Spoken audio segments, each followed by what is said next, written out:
What? Okay, great. Welcome, everybody. Welcome to Chicago IANDS in June 2024. Um, we're going to take just a moment to do a brief meditation as we usually do to start our meeting. So if you have things on your lap, you might want to put them to the side and you might want to get yourself as relaxed as possible and let your eyes gently close.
Welcome back.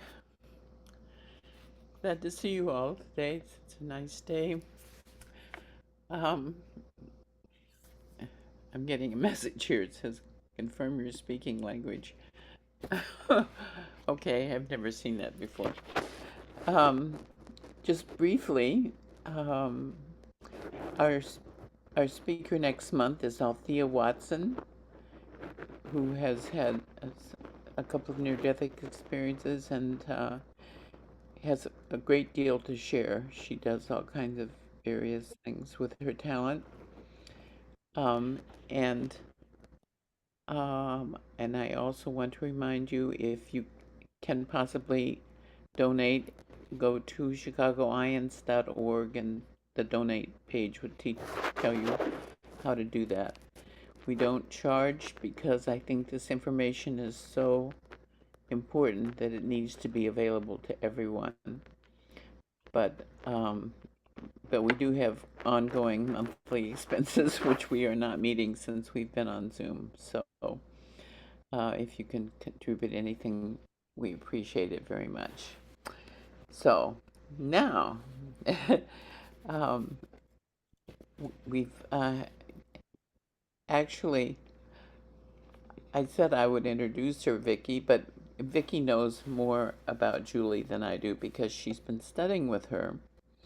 And the things Julie's doing are very creative and exciting and interesting. And I know you're going to enjoy it very much, but I'm going to ask Vicky to introduce her.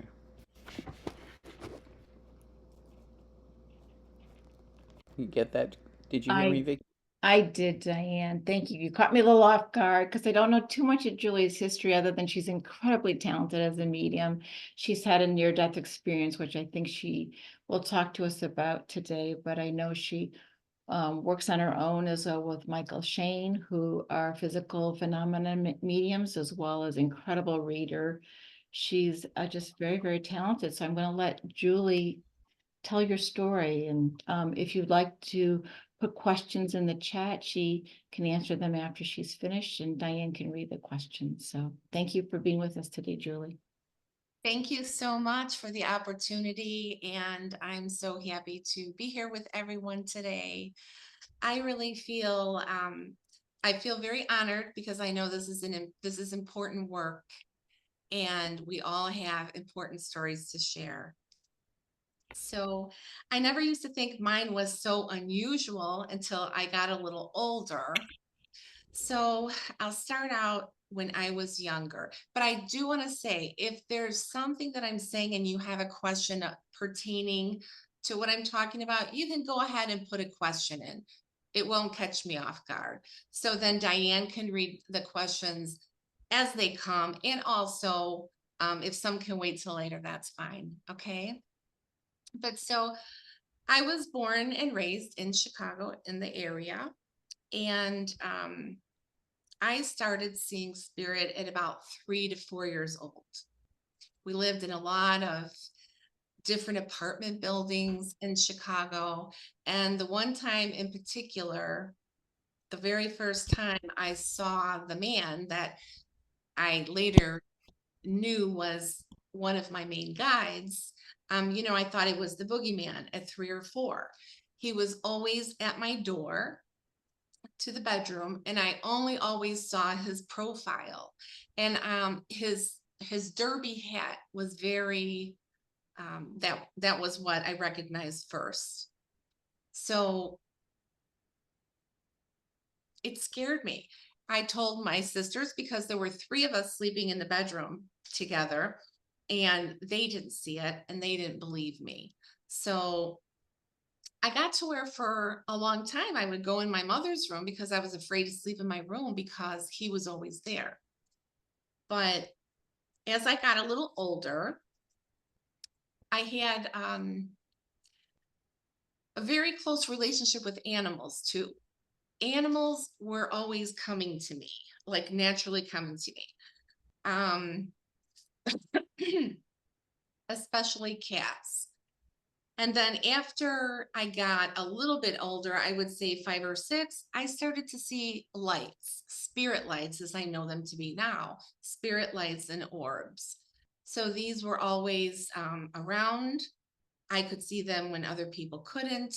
And I told my family, but we basically kept it to ourselves because back then people really did think you were crazy. And I feel like I got my strongest abilities from my father's side because he was a big believer. He was a UFO experiencer.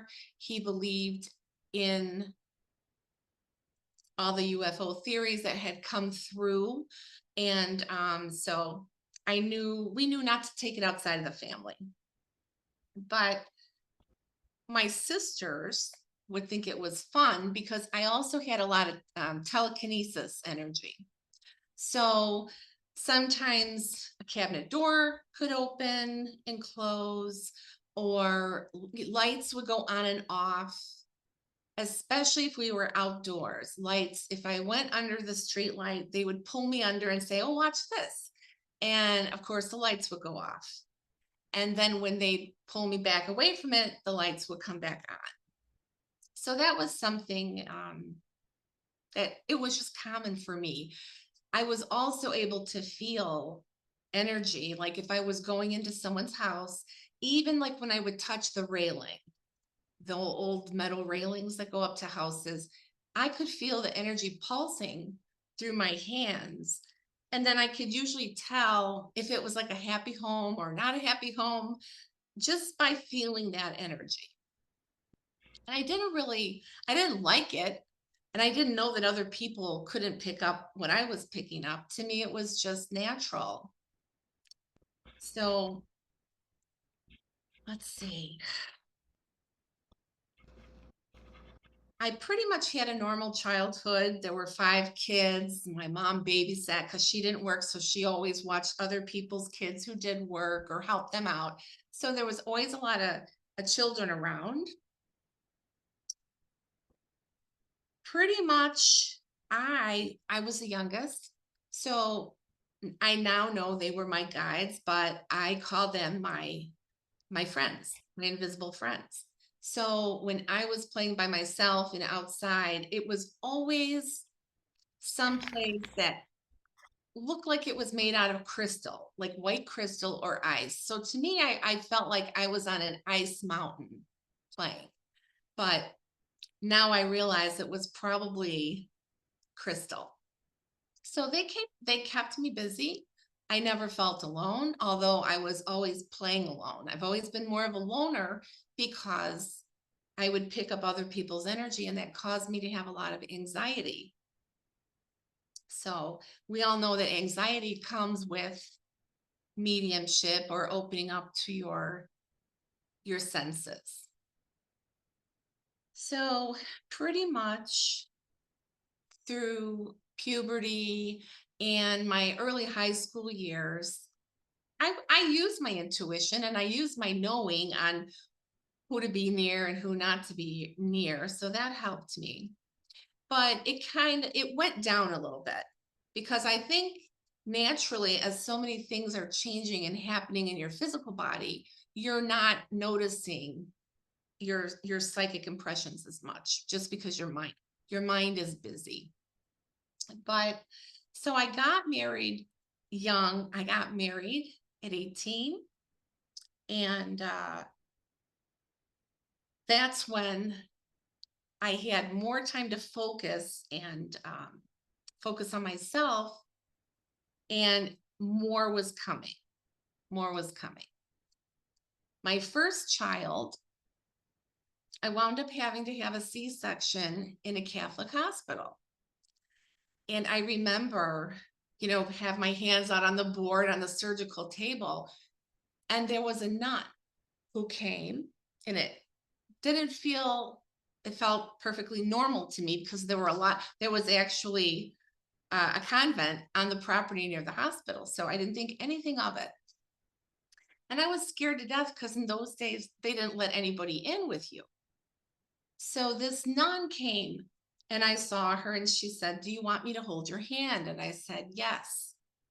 So she was very loving. And I remember she put her hand on my hand and was there with me while, because I had to be awake. They didn't put me to sleep for that. So I felt very comforted by her.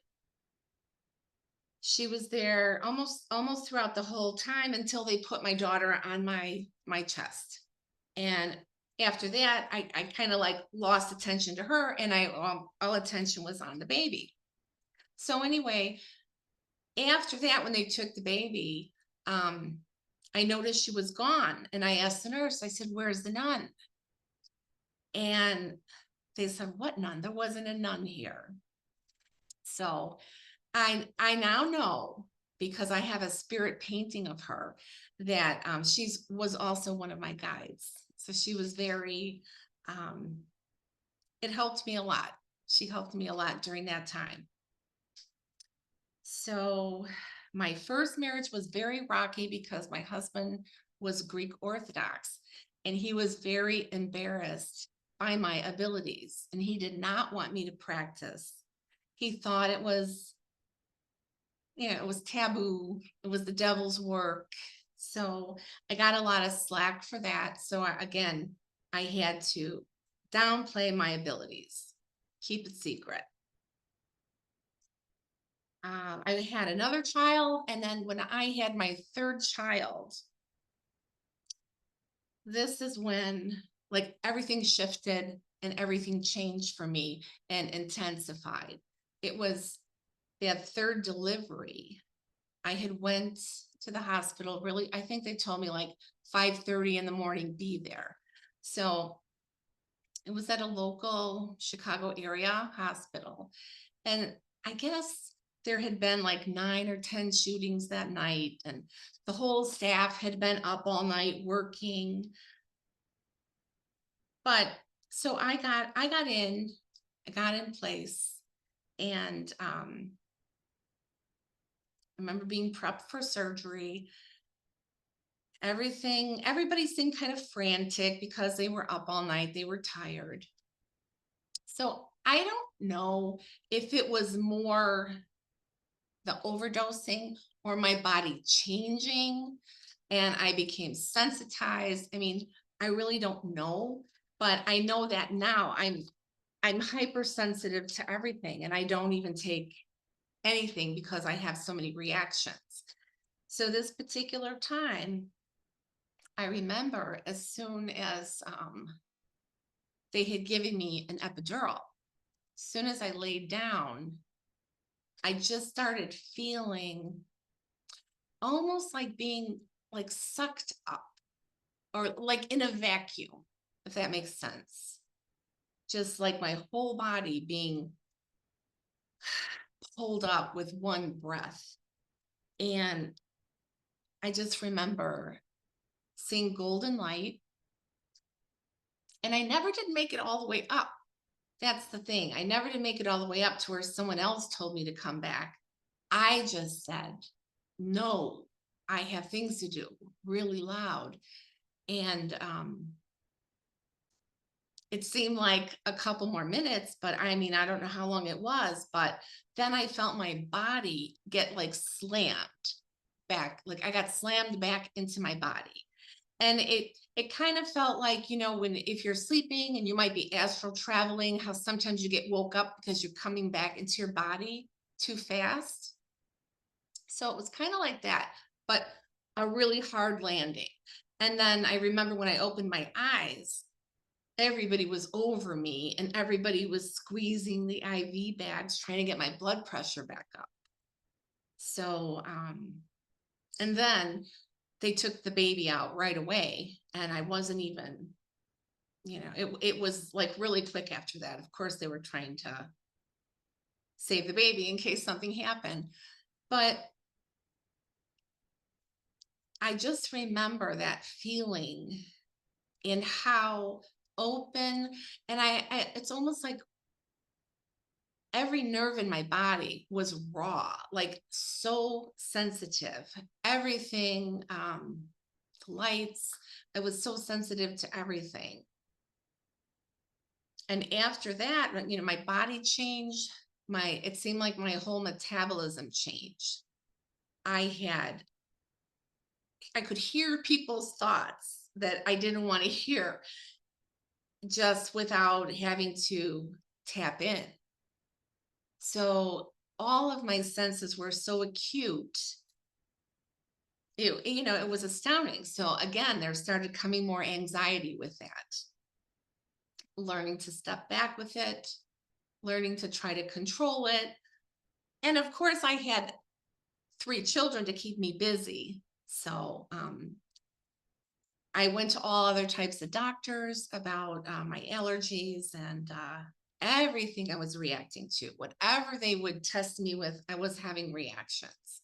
So I kind of learned through my own intuition what to eat. I would always, before I would eat anything, I would use my intuition and ask my guides, is this going to be okay for me? Am I going to have a reaction to this?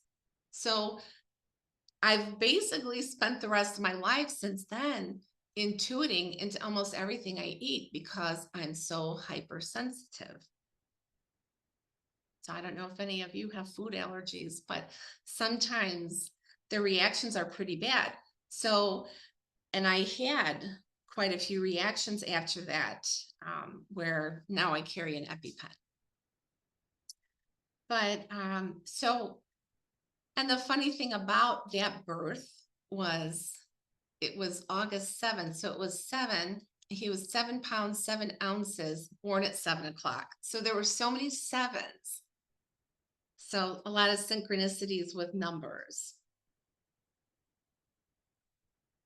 So again, I was at that time practicing psychic work with friends. My close friends knew what I could do. And I read Coffee Cups. I practiced whenever I could without, my husband being home. So that marriage fell apart once I realized that I couldn't change myself.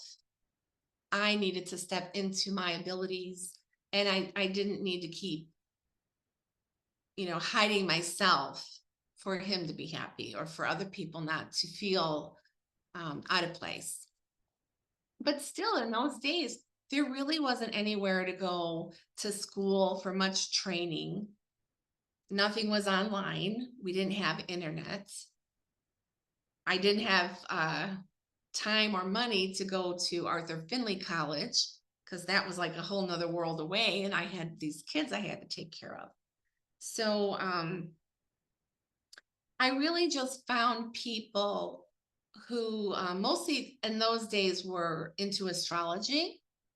And I found a lot of like-minded friends in that perspective, but there still wasn't a lot of mediums around. Not in my world anyway. After my son was about a year and a half, I went back to school. I finished school. I started working as a paramedic. I knew I wasn't going to be able to do that because of my knowing.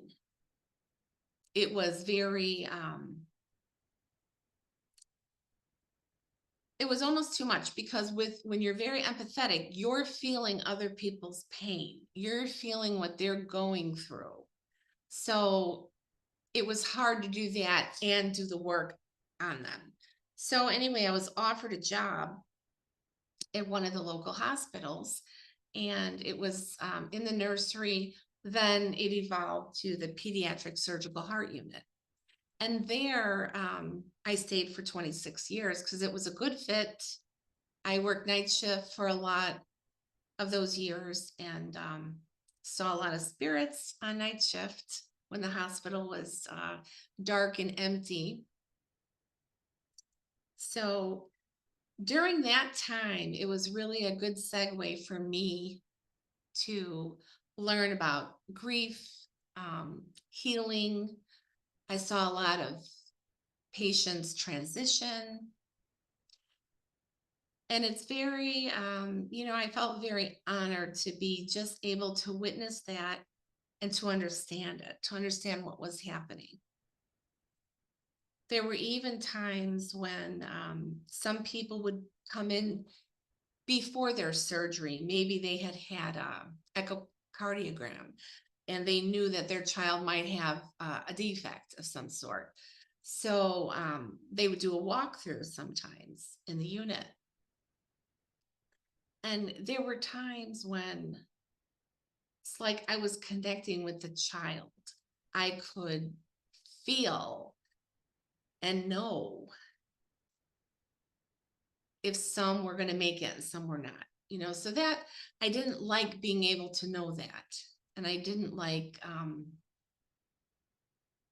that's something, you have to keep to yourself. That's something, seeing souls rise when they transition.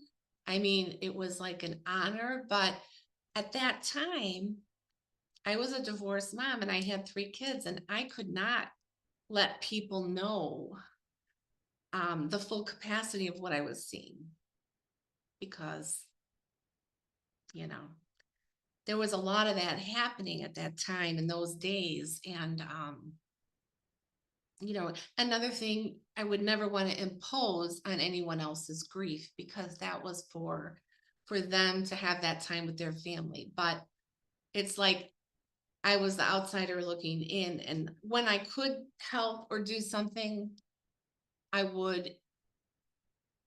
For instance, taking photos. You know, we formed a bereavement committee, and I remember the very first memorial service we had there. There were only 7 parents that came. It was very small. It was very intimate. Not too many volunteers, and it grew as the hospital grew, and it went to where there was a whole conference. You know, hundreds of people by the time I left. So that bereavement work was very, very important and very needed. And I just felt like honored to be a part of it. I don't know if any of you are familiar with Angel Babies.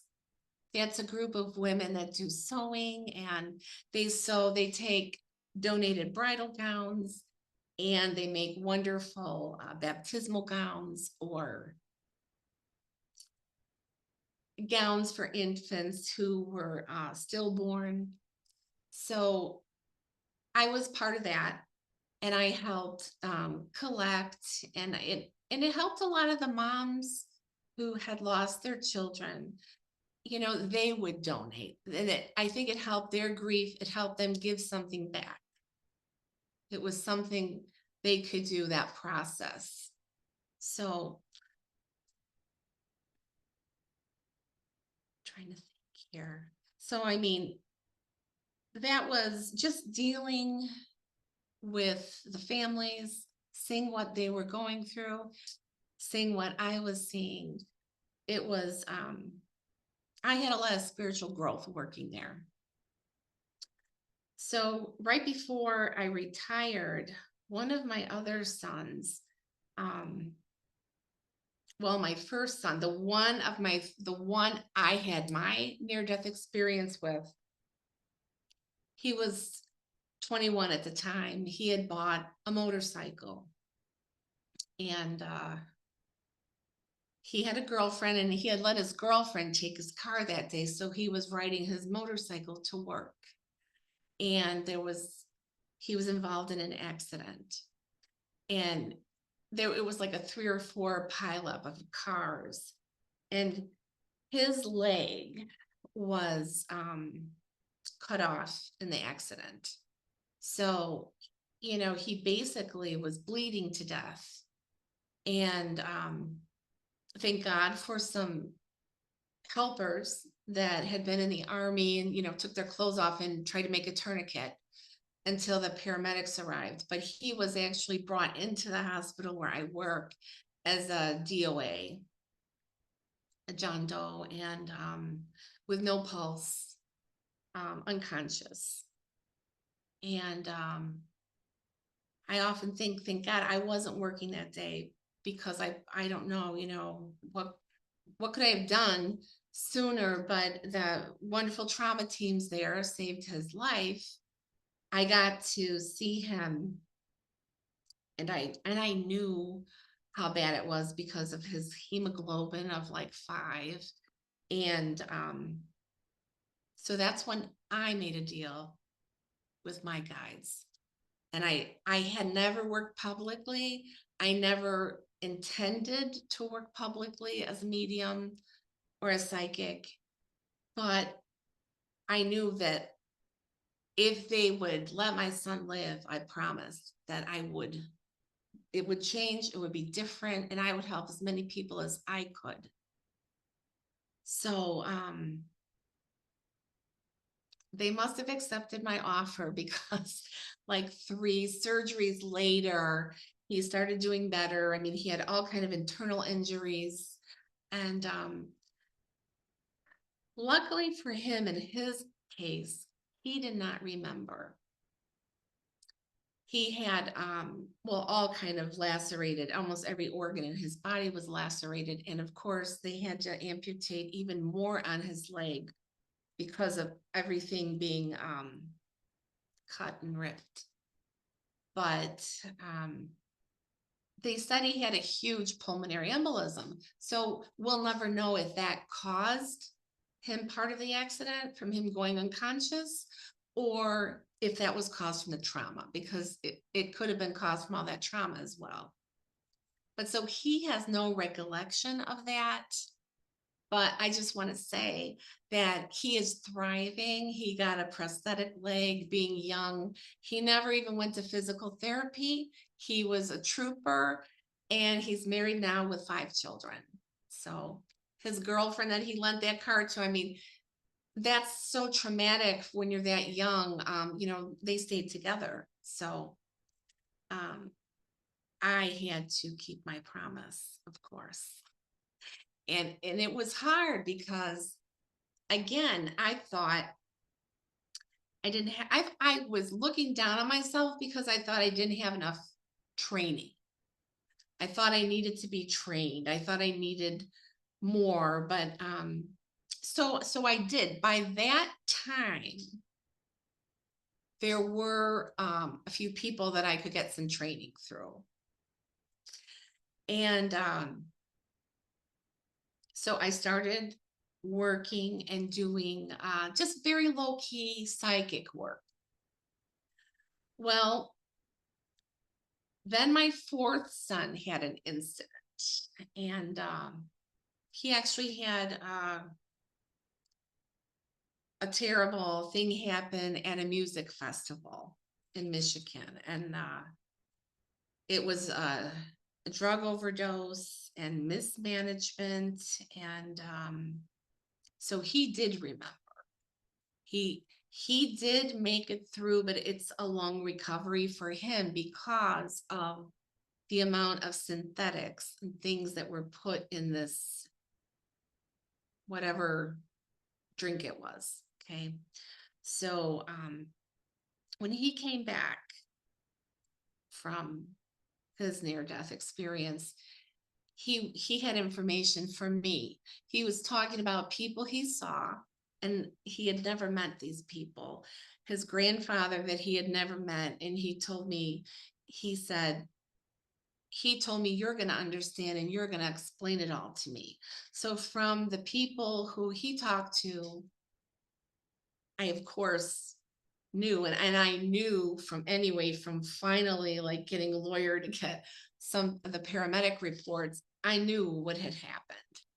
But so he did have memory of it.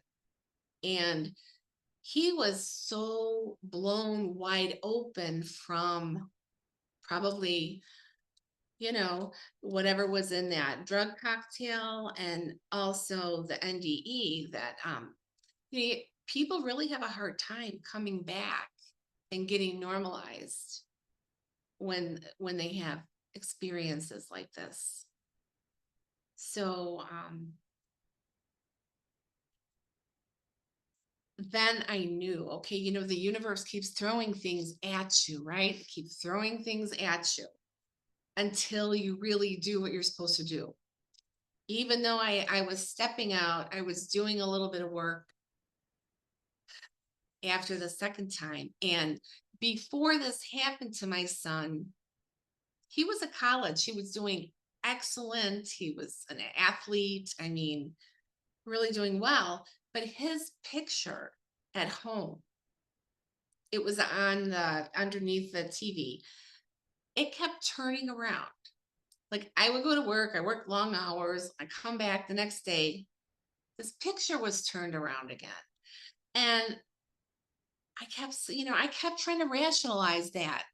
People kept telling me, well, maybe it's the vibration from the furnace, or maybe it's the wood floor or something, and I knew, no, this is something needs to be turned around, or they're drawing me to him for a reason.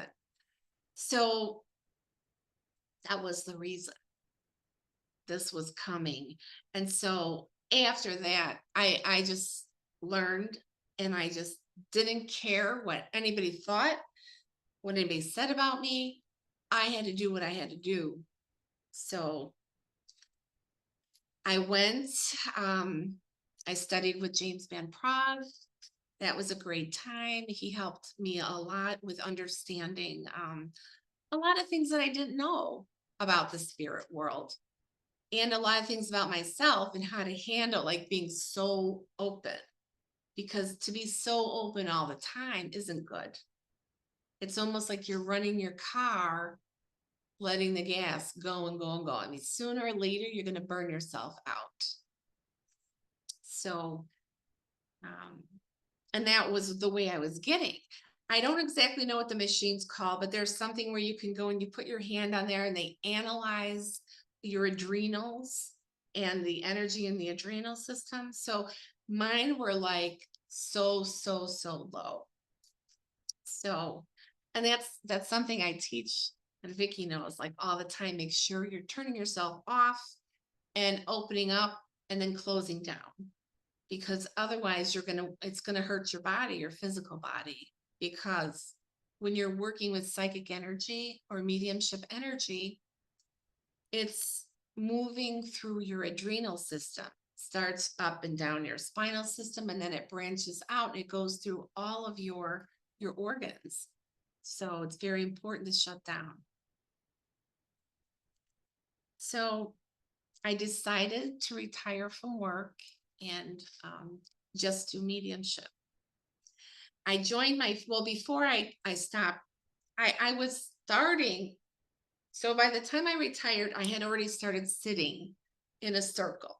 In 2013, I started sitting in my first circle.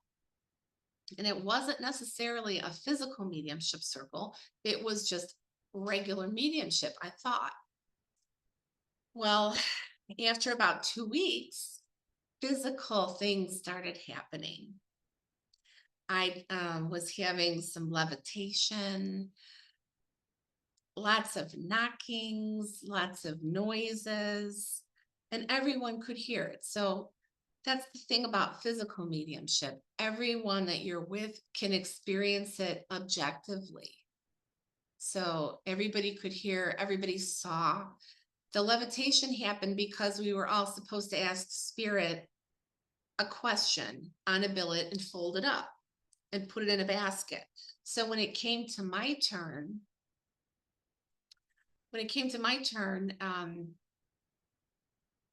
that's when the levitation happened. 4 bottles floated like quickly and off of shelving that was probably about 8 feet away and landed on a table one at a time in front of me. So everybody in the circle saw this happening because we worked in the light. So, and my question that I had as spirit was, what do I need to heal someone for migraine headaches? So these essential oils is what they were telling me to use. So that was like not my first big, but publicly where people were witnessing. And I did see a question come in. Diane, can you read that last question? Oh, you're on mute.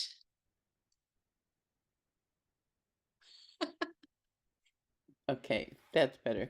There have been a couple come in, but she said, "Oh, why?" The one that just came in is, "Why do you think hunger occurs after mediumship, specifically for meat?"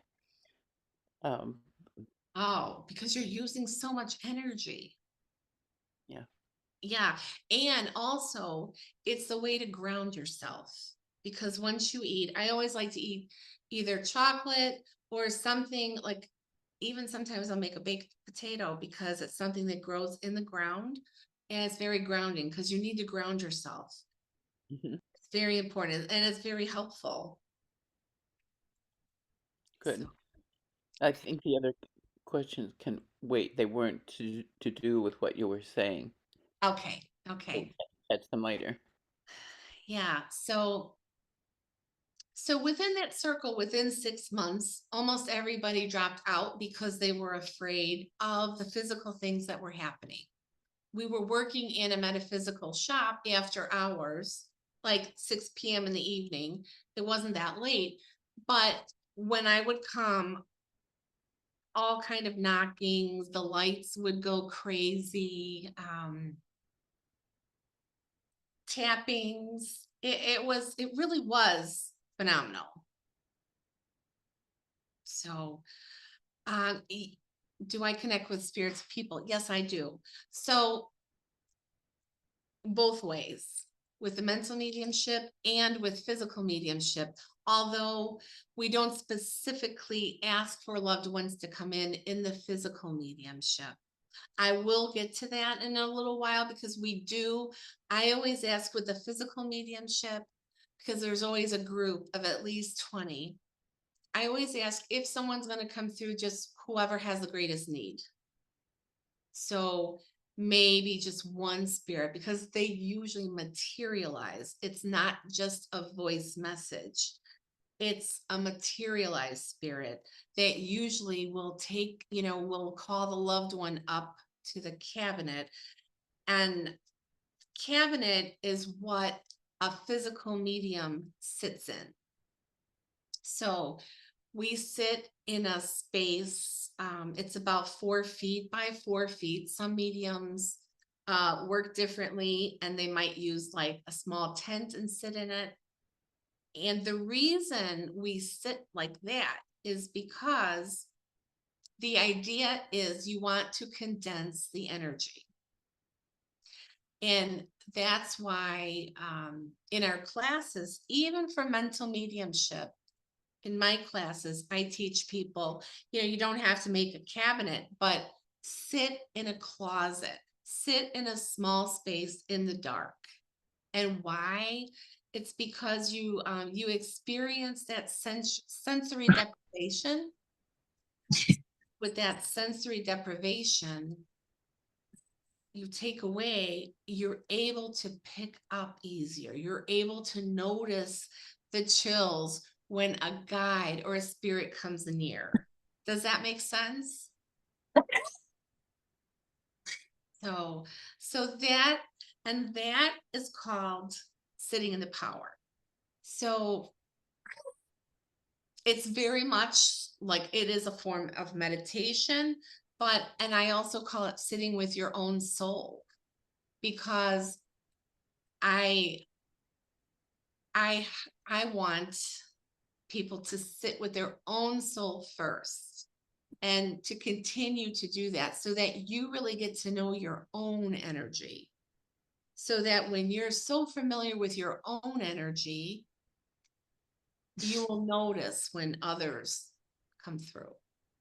But the idea with that is to sit and connect with your own soul, because I believe that we are always connected to our spirits and our souls. We're just here in the physical in a spirit. So, and I believe that every lifetime that we have and we reincarnate stays also connected with that soul. So basically, that is why I started practicing, and I have no qualms about it, because I think that's one of the hardest parts for people when they start understanding their spiritual gifts or abilities, when or how to bring it out in the open with the public. It's something a lot of people don't do. But in my case, it was something that I needed to do. And now I understand more about it, because I didn't understand the rarity of physical mediumship. There probably are only 6 practicing publicly in the world. Not too many at all. So it is very rare. And it's been around a long time. So I don't know if any of you are members of the Theosophical Society that was founded by Madame Blavatsky. So she was a great physical medium herself. And the guides, Master Katumi, Saint Germain, El Moria, and Dawal Kul, came with her, and they helped her found this society. And she wrote The Secret Doctrine, volumes 1 and 2. So if you want to learn more about physical mediumship and how that's not the first time it started. I mean, since the Egyptians were experiencing physical mediumship. Indigenous Americans have been experiencing physical mediumship. Instead of sitting in a cabinet, they wrap themselves in their blankets and they do their phenomena, or in their teepees. So it's been passed down, but it's very, very rare. But and we're very lucky to live in Chicago and have a Theosophical Society so close. So the library there is wonderful. So you can take books out and learn more about it. Annie Besant, she was a wonderful teacher that branched off, and there's so much good information. So I work with the Ascended Masters with my mediumship and other guides, also cosmic guides. I had studied with another physical medium online, and I had finally found, once Facebook opened up a couple years later, then everybody got connected. So it was much easier for people in the metaphysical community to connect with one another and learn from each other. So I connected with someone from England that was practicing, and I learned a lot. But it seemed like every time I was on the verge of a breakthrough, he would shut it down. And, so after about 2 years, I stopped working with him, and I had met Michael Shane online, and he had asked me to get involved with one of his events he was putting on. So I did help out. I went, and then I found out he was doing some physical mediumship classes, and I thought, finally, because this is the kind of stuff I need to learn, because what was happening even in James Van Praagh's classes, the physicals, mediumship was coming out. So it was, I was the weirdo in the group again. I was having, my face would start transfiguring. So for anybody who doesn't know what transfiguring means, that's a type of physical mediumship. It's called transfiguration. And this is where it's a process when one of the spirits who is helping you or communicating or wants to be seen can come and overshadow your face. Or actually, when I work in the cabinet in red light, they can actually come into my body, and my face will look like I have a beard, will look like I have a mustache, or maybe Native American with dark hair. So that's transfiguration. When they can change, they work with the tissue, they work with your body, and the people who are watching, because it's physical mediumship, they are seeing that. So that's what I practice. I've been since 2017. I've had my own development circle, and I have a whole group of people. I'm very, very, very lucky. I've had the same people in my group sitting for my development for all these years. And that's why I decided to work in the red light, so that they could see. I wanted, if you want people to come every week, you want them to be able to see. I didn't want them to just sit in the dark and not see what's happening. And then we made our group into a hybrid group. So some of my sitters are in person and some of them are on Zoom. But everybody can see and feel and experience. So I sit with my cabinet open with red light. And if you want to see some of those photos, you can see them on my YouTube page. I have quite a few short mini videos, and you can see the transfiguration. Let's see this one. Can you see someone else transfigure in an everyday setting? You can, yes, I've seen that. Yep. I've seen that happen, whoop, more overshadowing. But yes, it's possible. And also I've had full-blown materializations in red light. So because we work on Zoom, my circle leader, she can actually take photographs. And a lot of the people in my group, I allow them to take photographs so you can see at a different angle what's happening. Because there might be something building from the ectoplasm that's pooled on the floor. So usually the ectoplasm will start coming out of my ears and out of my eyes, out of my nose and down. And then you'll see it here on my chest, and then you'll see it flowing. And when I sit in a cabinet, I sit with trumpets. So this is a medium's trumpet. There's a little bit of glow in the dark tape on the front and on the bottom. And so my ectoplasm will spiral down into this. A voice box may or may not be created depending on the situation and the medium. But so I don't know if any of you remember direct voice medium, Leslie Flint, or hearing about him. So this would be direct voice. When the ectoplasm goes into the trumpet and creates a pseudopod. Now this actual trumpet, you can kind of see like a lot of white in here. So that's old dried ectoplasm. This was actually one of Helen Duncan's actual trumpet. Helen Duncan was a physical medium in England, and they were trying to get her to stop doing mediumship. And she was raided quite a few times. And the last time she was raided, the police came because she was in a big hall with hundreds of people, and they flipped the light on.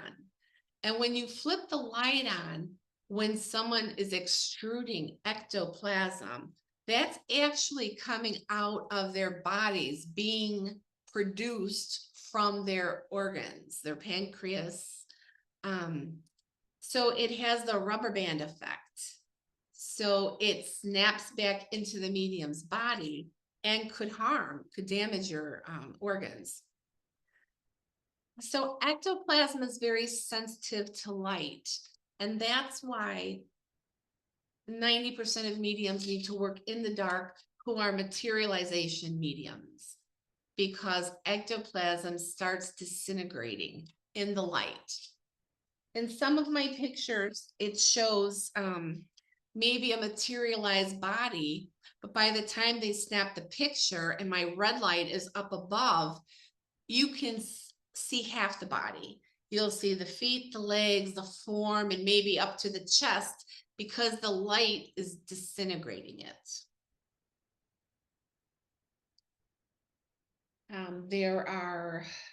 So that's one other form of physical mediumship, is the transfiguration. And that's basically because I'll have a lot of people ask me, well, when does trance mediumship become physical mediumship, right? Because a lot of trance mediumship can be done in the light. It definitely, channeling, trance, whatever you want to call it, does not need to be done in the dark. It absolutely can be done in the light.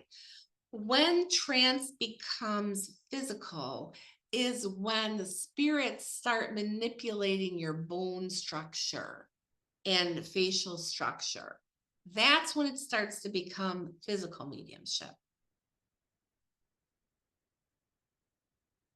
And it's something that you can actually see. Sometimes it looks like somebody's taking my face, it's made out of clay, and just stretching it and moving it. And it's really bizarre to see, especially if you've never seen it before. It could look painful. It could look scary, because maybe the spirit coming through doesn't have enough energy to fully materialize. So you won't see a perfectly physical body, like with skin, you might, it could be transparent. It could look like, you know, the old photography where you would look at a negative and you could see the outline, but it's transparent, but you could fully see the form. So that's where it could depend on the medium, and it could also depend on the sitters, so your attendees, because energy is taken from everybody in the room. So it takes a lot of energy to have a full form, solid materialization. So I just saw another question come up. Let's see. Susie asked if transfiguration actually happening and it hurts the medium. I don't feel anything at all because I'm in trance. And the same thing when abortation takes place. So let me talk a little bit about abortation. Okay. What are apports? You know, if people get them all the time and they get them subtly, you might just call them a sign. So the very, very common ones, which most people, and I didn't even acknowledge them as apports until I learned a little better. So when a white feather comes down in front of you out of nowhere, that's an apport. I experienced my first apport from my grandmother when I was 8 years old. And it was a beautiful decorated crochet hanky that had embroidery all over it. And I had to come inside from playing with my friends because their grandparents came over. And when I came inside, I was really feeling bad, wishing I had grandparents to come over and, you know, visit me. And that's when I received the apport. So, pennies, coins can be an apport. Now here's an apport that came through for me with Anubis. It's a coin. So we can have coins come through as well through our mediumship. So the medium I work with, Michael Shane, my mentor, he can apport through a vortex in his mouth on right here. And so, I mean, Vicky's witnessed it, and whoever is coming to our physical mediumship seance on the 28th will more than likely experience seeing this. So apports come through from the other side.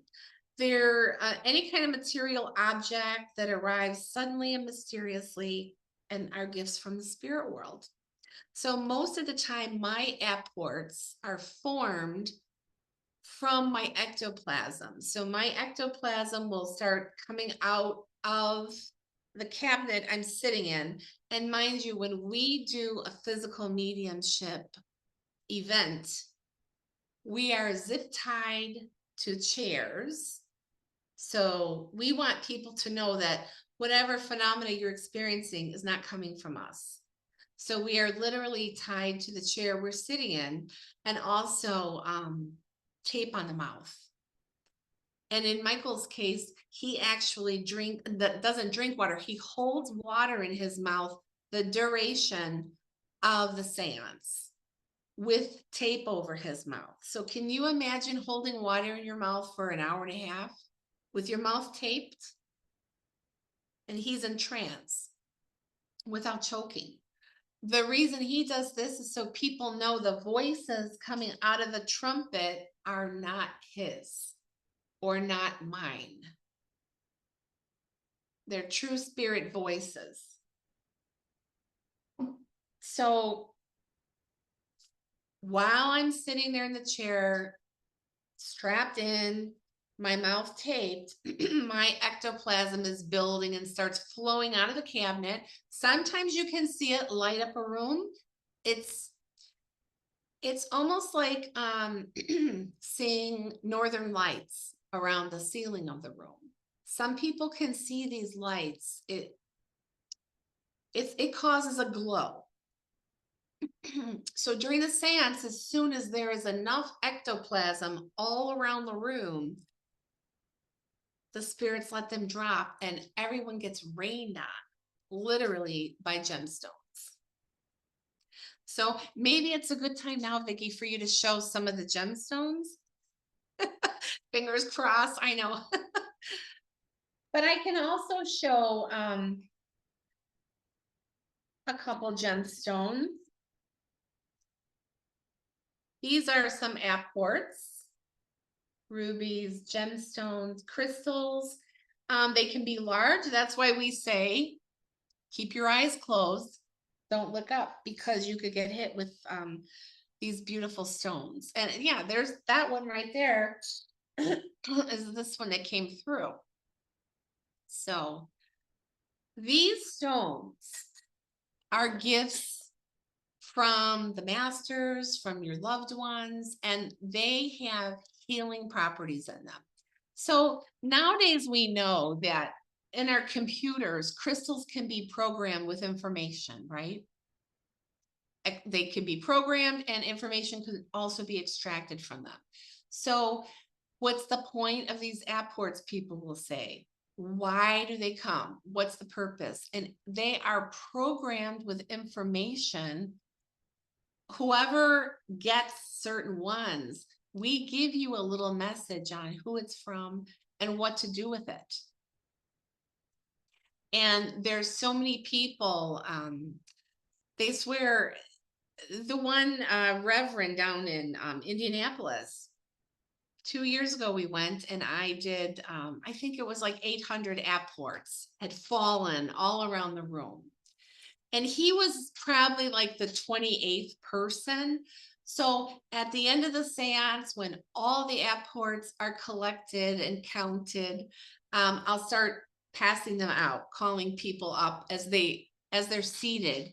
And I will either just be very drawn to a certain stone to give them, or sometimes I hear a message in my ear, clairaudiently, what it's for, but they're programmed to the recipients. So this one gentleman, when they were all over the floor, the women were trying to collect them, and he had picked it up and he said, you know, for a minute, I didn't want to give back because it hit me and I thought it needs to be mine. I wanted it so bad. He said, but when the lady came around, he put it on the cloth to give it back so it could be counted. Well, after I had given so many away and so many messages, and mind you, I was in the cabinet sitting in the dark, couldn't see anything, strapped in with tape on my mouth. So I had no idea what happened. But when he got called up to the cabinet, the message was from his master guide, which I had no idea who his master guide was. I had never met him, but I picked up that same stone that he had wanted so badly, and I gave it back to him, and I knew it was for him. So that the message I gave him with it, he says he tells that story all the time, because there's no way I could have known that that was the stone that hit him out of the 800 that fell all over the room, especially when I was sitting in a cabinet in the dark. So little things like that make people believers, because they're really, I know it's hard to believe because it's so incredible what happens in these physical mediumship seances. It's very hard to believe. We love people to be skeptical because we want them, a skeptical mind wants to learn. So we encourage everyone to come at least once and experience it for yourself. Now, sometimes other things that can happen, okay, the levitation. So the trumpets are levitated through the stream of ectoplasm. So what happens is these will come out. And mind you, sometimes 5 or 6 come out at the same time, flying all around the room. And then voices might come out of 1 or 2 of them, depending on who is here. So they are levitated with the ectoplasm. So the ectoplasm forms a rod that lifts these, and they dance to the music because in physical mediumship, um, you can either chant, or play music. And it's hard to for over an hour. It's really hard for people. So we try to choose uplifting music. We play a lot of beautiful flute music, like we heard in the beginning. Um, we've even, I have a Native American flute, and every once in a while, Master Babaji will levitate the flute and play it. And you can see it because we put tiny glow in the dark dots on there. So you'll know when it's levitated, or when one of these trumpets are in your face, speaking. Some of the trumpets have glow in the dark on the inside too. So if it's like right there, you'll see it. We also work with Native American drums, and we just returned from Florida. And what the spirits did was they levitated the shaman drum. And so you could see a hand holding the drum, and you could see an ectoplasmic hand beating the drum. And they went all around in front of all of the attendees. So everybody got a good look at it. So that's some of the levitation that you could see. I've also been practicing with ping pong balls, and I started practicing with those thinking they're very light. Spirit will be able to move those easily, but it doesn't matter how heavy, because my shaman's drum is very heavy. But anyway, so usually they will take the ping pong balls and stroll them all over the place, and you'll see them bouncing. And so sometimes they land, and then later on, you'll see them all come back, roll back, and line up in a line. So, how cool is that? There's no way we couldn't even think to do that. So, and go ahead. Is there a question? Yeah, Susie asks, it says, if a spirit is on the other side and never believed in mediumship, will you still be able to contact them and interact with them? I have, yes, I have, because beliefs change once they go back to their soul and spirit. Yeah, so many people here on this side don't believe in it or haven't believed in it. Yeah, but once they go back to the other side, they know more. So yeah. I have a question too. Sure. I've heard voices with no body attached. Is that considered physical mediumship? I mean, I've had a voice come in my car. I've had a voice in my bedroom. Um, is Yes. that physical mediumship? Yes, that's part of physical mediumship, and that is called independent voice. So independent voice is where they don't use anything electronic. They don't use trumpet. So that would be called independent voice. Yeah. And that's I've you. heard that a number of times. Oh yeah. See, there's a reason why you're interested in this. You might have done this in a past life, Maybe if you have I a have strong interest. another question too. I won't tell the whole story, but I had a piece of cake I put in my refrigerator, and if the whole story makes more sense, but there was a cake in the refrigerator, and it was on a piece of paper, and it was a leftover cake from one of our Chicago IANDS meetings, and I put it in the refrigerator, and I know I'm not supposed to eat a lot of sweets and stuff. I got up the next morning, and the whole cake was turned upside down on the plate, with the paper that was on the bottom is now on the top, and the icing that was on the top is now on the bottom, and it was completely turned. And I knew it was a message, and I felt they were telling me I shouldn't eat it. Yeah. But is that considered physical Yes. Yes. or an apport of some kind?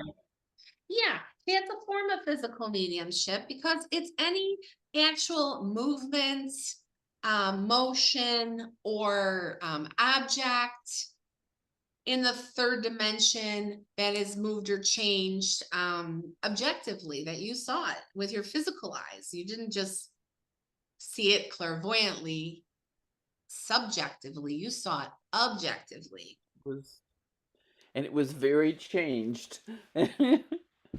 Yeah, yeah. Changed They're up quick. playing with you. So that's good that you recognize the signs. It's very important because they love when you recognize the signs. They feel acknowledged. Um, there's, and like I said, there's so many different levels of trance work. There are automatic writing when spirit can take control of your hand. Now you don't necessarily have to be in a trance, but you can just be in a lucid state sitting at your desk, uh holding a pen very lightly and just allow whatever's going to come through to come through. So that's one way to practice that. And then there's spirit art, where beautiful paintings can be painted by someone who has no art uh, skills at all. But they can, all of these behind me here, I don't know if you can see these. I have like a whole gallery of my spirit guides that are painted by one of my favorite spirit artists.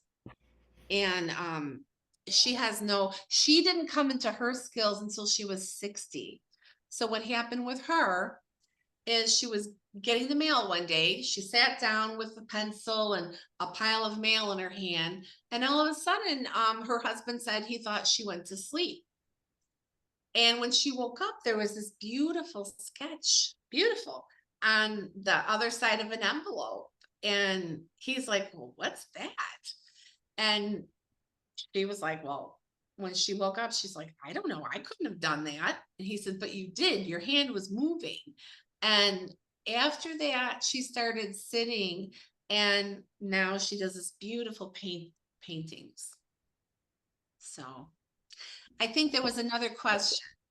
James asked if what do we say to people like James Randy, who offered $1 million for anybody who could prove mediumship? Prove it wrong or prove it right? I mean, Prove that it exists, that it's real. well, I believe,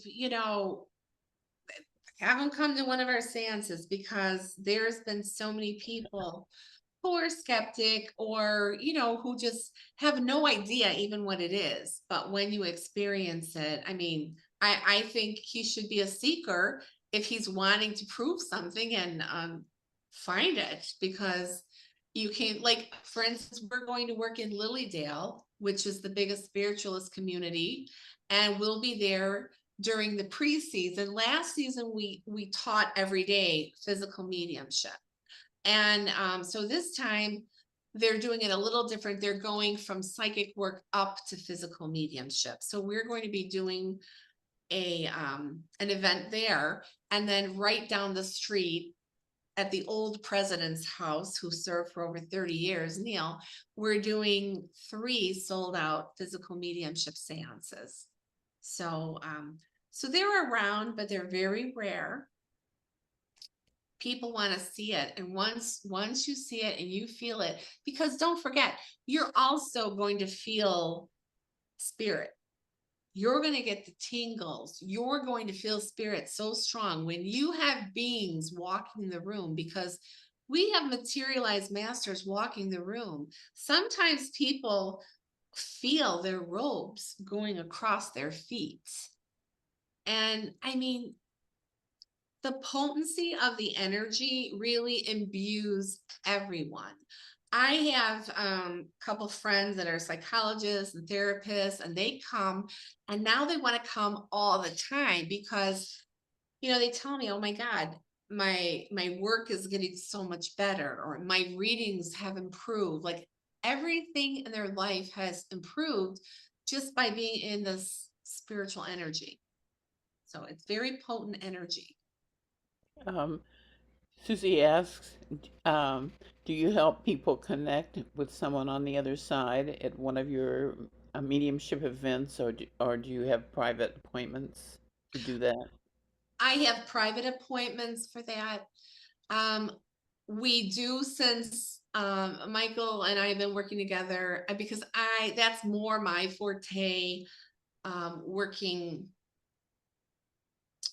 with loved ones. So, but we do have loved ones come through, and sometimes the messages they give their loved ones, nobody in the room knew, nobody could have known. There's a few YouTube videos out there from a seance we did last August. And one lady apparently was called up to the cabinet and asked to put her hand out in there. And the materialized hand, came out and held her, and then the certain way held her hand. She knew it was her husband who had passed. And then he said something about healing her heart, that she was going to be okay.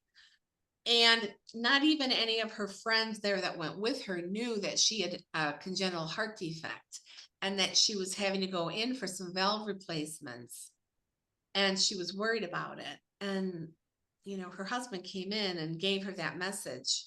So, and just to be able to feel your loved one's hand, or sometimes get a hug from them, because when spirits materialize, you can really feel the hands.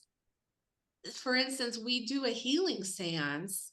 We call it Healing with the Masters, and we'll put a chair in front of each of our cabinets.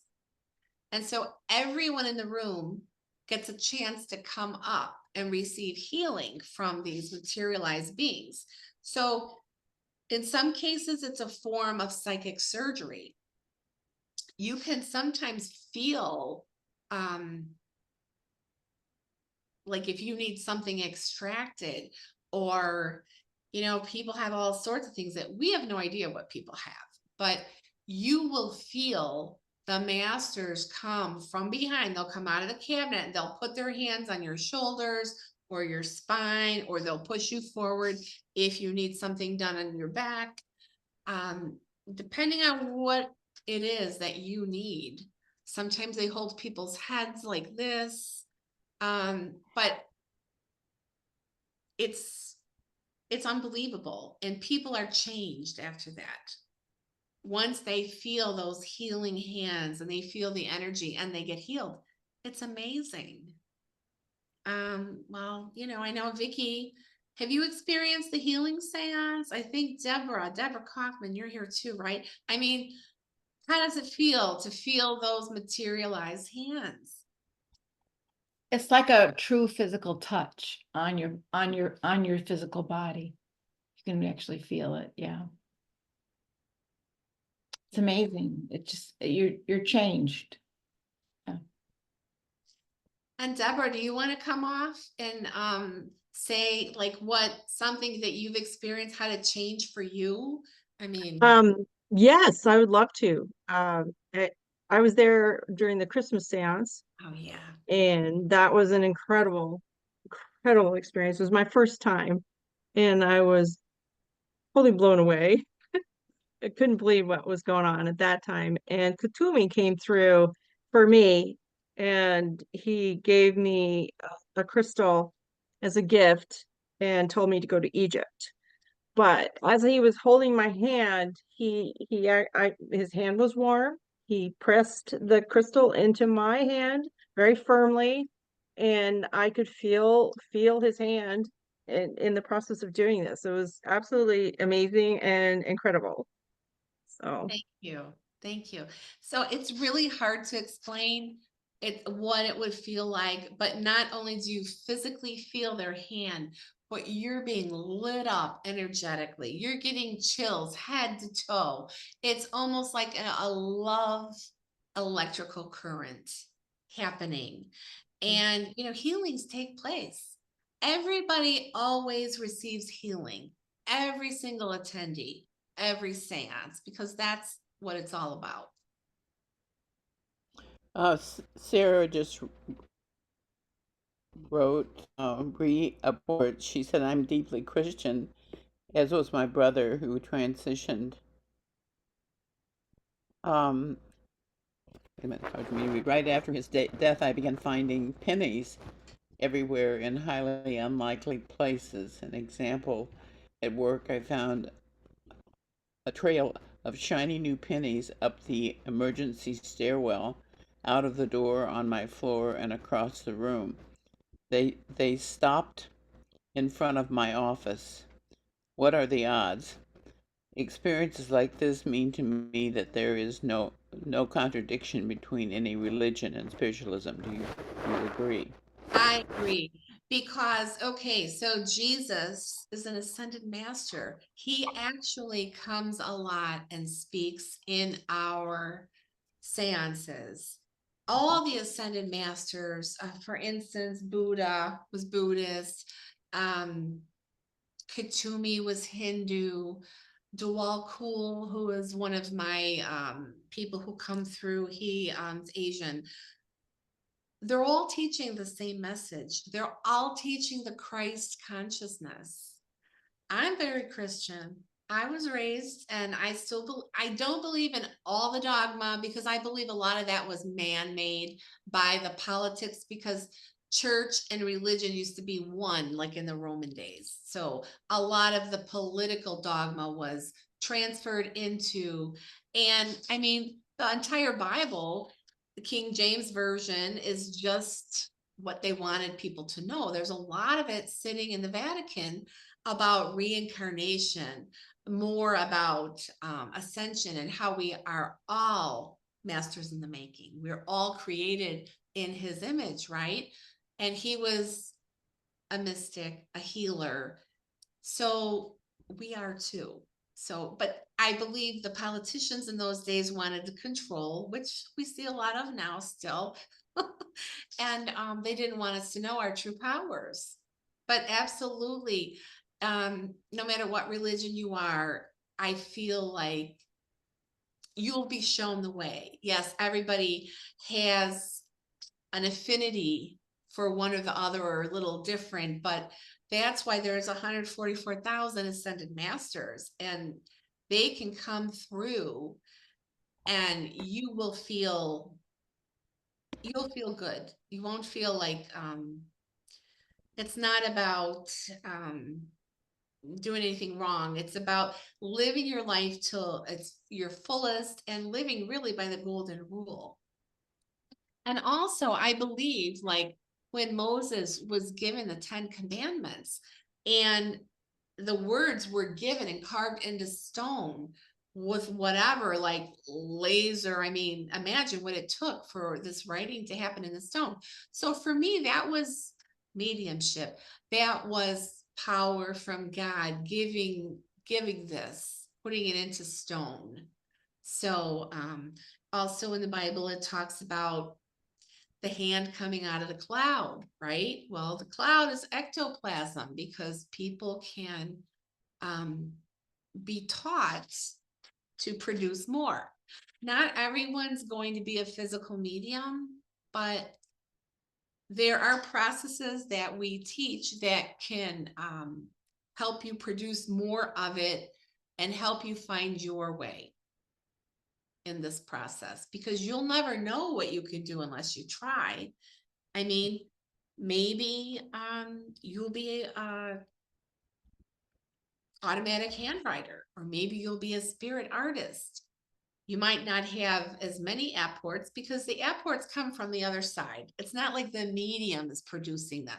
The medium is just the vehicle for helping hold the energy to make it happen, or giving of their physical body. So I think that's wonderful. And my husband's born again Christian, and we've never ever had issues, because he told me when he first met me that I lived my life more like a Christian than most Christians he knew. So it's not about labels, putting labels. It's about how you live your life. That's how I feel. One of the people that I've encountered who was a psychic, she told me the most important thing was to listen and trust. And I carry that with me on a daily basis. And I believe firmly that we all are here for a reason, and that if we are open to it, we will be guided to fulfill our reasons for being here. And if you just open yourself up and trust that what's happening is Yeah. what is supposed to be happening, that the doors just open and you're guided where you need to be. All of our speakers for Chicago IANDS are picked by my guides, or I'm guided by my guides for the people who are supposed to be speakers. And this has been since I started Chicago IANDS in May '98, Wow. 26 years every month. So if the one or two times that I didn't totally listen, I've always been sorry. um, it's just the way it was, you know. Um, Yeah. but other than that, we've had incredible speakers, uh, and I just, I never worry about it. I never worry about the money, even though we aren't taking in enough to cover our expenses. I know that they'll take care of it because Mhm. I know that they want this to succeed and that they're guiding me to do whatever I need to do it. So I just let go and let it happen. That's right. With all types of mediumship, you just have to trust it, and with your psychic work too. And listen, like what you said about listening, it's really important. Like some people aren't even good listeners in the physical, right? They're not listening. They're always jumping ahead to the next thing that they're thinking about, and they can't listen. So if you can't listen and you're not a good listener in real life, you're not gonna be able to listen to the spirits. So it's always good to practice, staying in the moment and being a good listener and being a good communicator, because that's all it really takes is opening up, surrendering. That's what we call our classes, surrendering to spirit, surrendering and opening and listening, because they will find a way, because we all have so many wonderful guides working with us, around us, that are here with us for our entire lifetime. And then we have our inspiration guides who come and go when we want to learn something new. So if this is something that interests you, learning more, I don't really like to say it's a progression of mediumship, but for some it is. Because for some, just helping others doing mental mediumship, that's wonderful, because that's the heart communication. But for some who can go on to do the physical mediumship, it's just a progression on pushing it a little more. But from what I've been told from my guides and the answers you'll find in the secret doctrine, is you really have to be using your heart, humility. It's that quantum force, because when you're really heartfelt and humble, it activates more, Mhm. more power. It's almost like the opposite. Like you're being humble, not showing your power, but it pushes you forward. Joanne, can you write your question in the chat box? You're you have It, to unmute yourself to you yeah, have. it's really, it's not a long story, but it's much too long to write. So, You could just say it then. It's okay. okay. This happened in 2006. I was married to a man much older. He had a cardiac event at 3 p.m.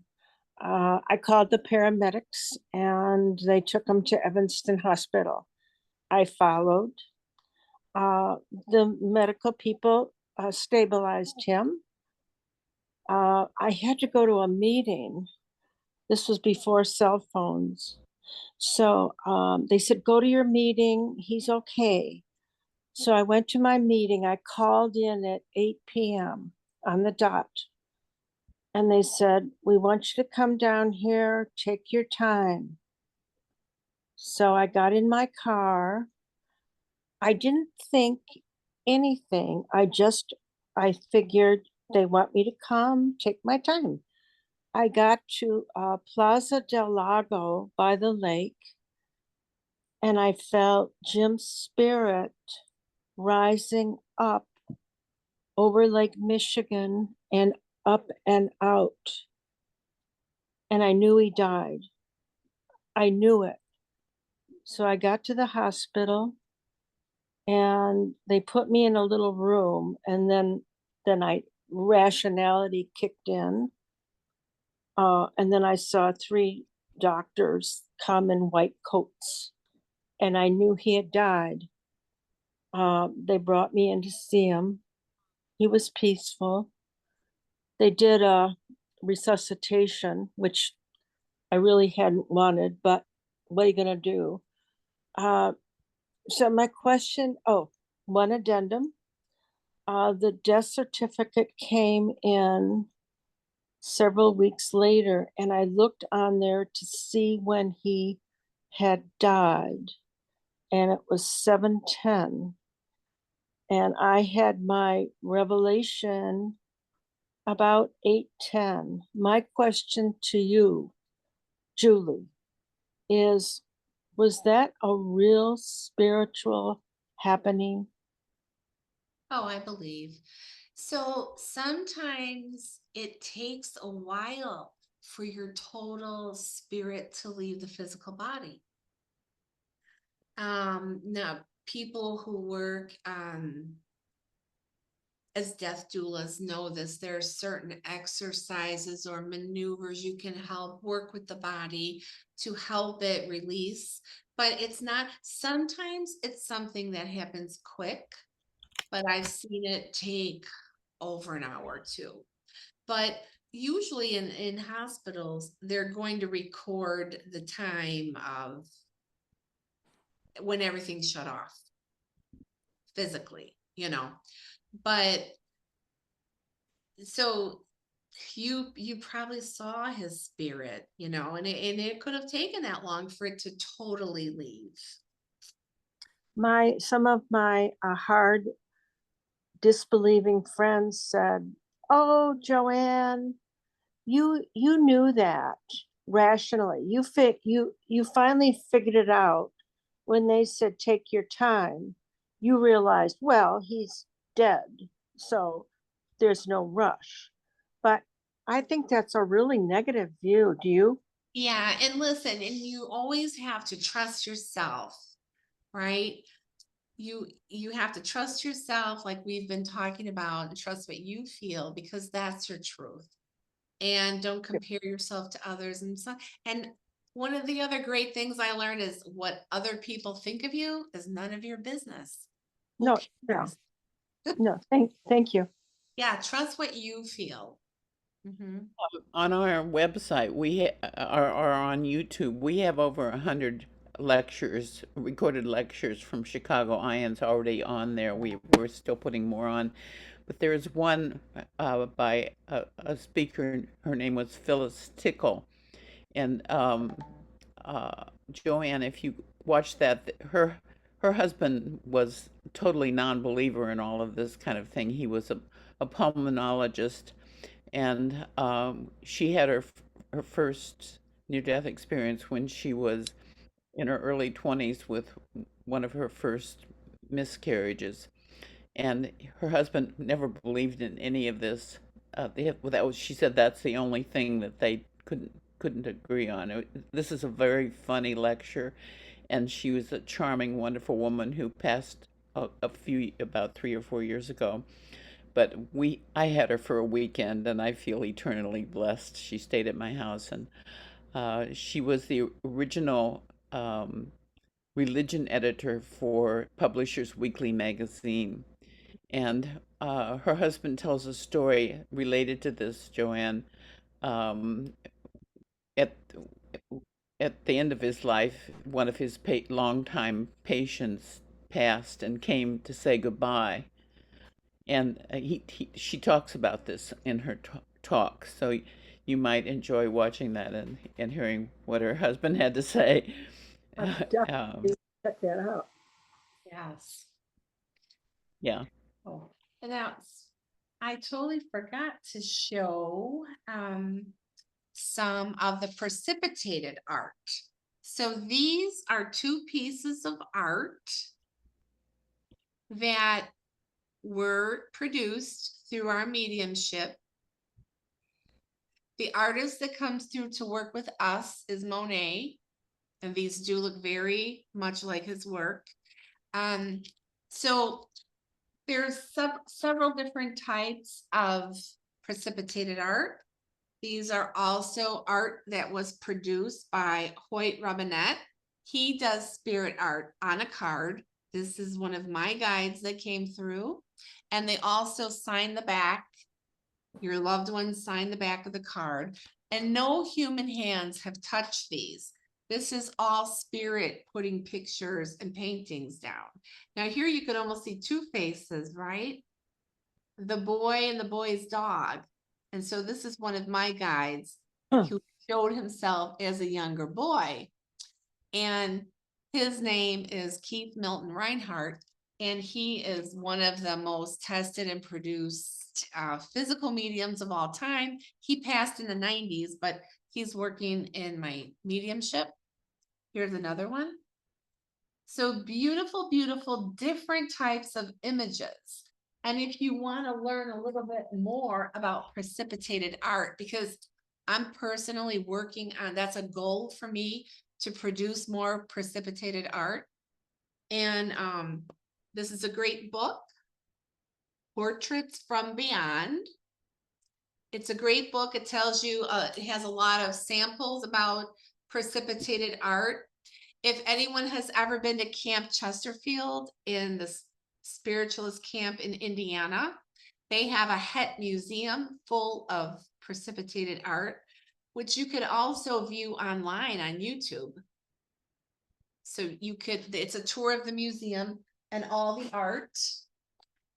Here's another one from Ron Nagy, who is from Lilydale.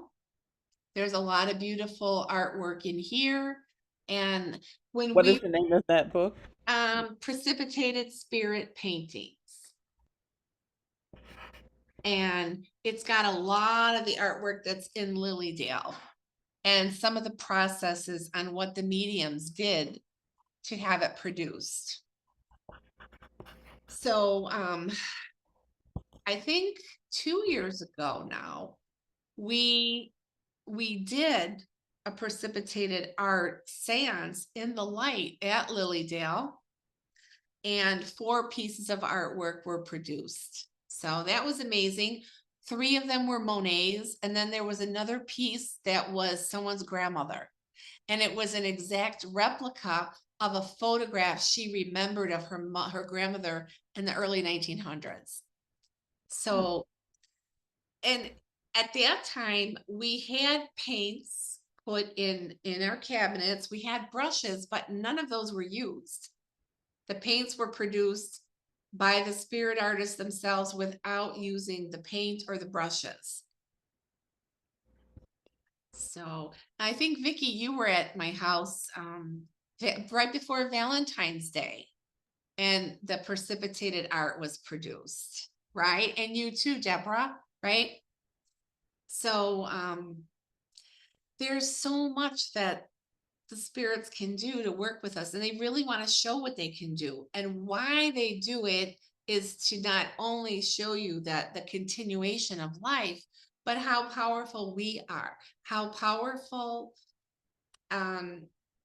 they can be from beyond. And there really is no separation. Have you written any books, Julie? I haven't yet. I have a lot down for a book because I want to put a lot of my spirit art, because I have some photography. I don't know, Vicki, if you want to. Now this one is, it's raw. It's very, to some people it might seem, oh my God, you know, kind of scary, but they're actually, we had a materialized being and it like was sitting on my lap. But if you go on my YouTube page, you'll see a lot of little videos where you can see it happening. They're short little videos. I think there might be one on there of a being standing up. That's 3/4 high, but as you get closer to the light, it's disintegrated because of the light. But so this happened like 2 weeks ago. It's fairly new. There's nothing manipulated on it in red light, and it might be hard for some of you to see because it's condensed ectoplasm and energy, but it's a being that's sitting almost coming out from my lap, and it was moving. It had arms and legs. So I posted that link for your YouTube on the chat, so you can all go great. in there. The other thing is that when you're in Julie's seance, she's in a cabinet. She's not whatever, and you can physically see lights, like you had mentioned, northern lights. The room is filled with bright lights, and it's a dark room, and there's no trickery at all. It's pretty amazing. It's spirit. So it's pretty you cannot not believe after you leave one of her seances. It's pretty cool. Thank you. And we're very open. We allow however many people want to come and search our cabinets. Like my husband puts them together on scene. If you're here, you come. However many people want to come and look in our chair, under our chair, and our curtains, whatever. There's nothing in there except our water in the bowl that we use and our drinking water. And and we choose people from the audience to secure us to the chair. So everything's on the up and up and very open. And another thing, everyone is searched, including us, before you enter the seance room.